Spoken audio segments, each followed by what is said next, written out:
can add grain in Capcut video footage clips.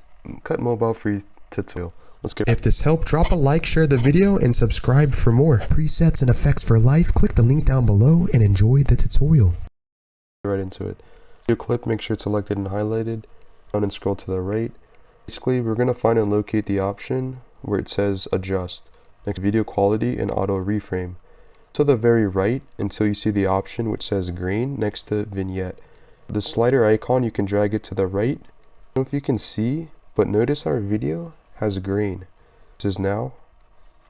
If you're happy and satisfied, click the check mark icon, and this is what we have. As you can see, this is the before, and this is the after. Completely for free in Capcut Mobile.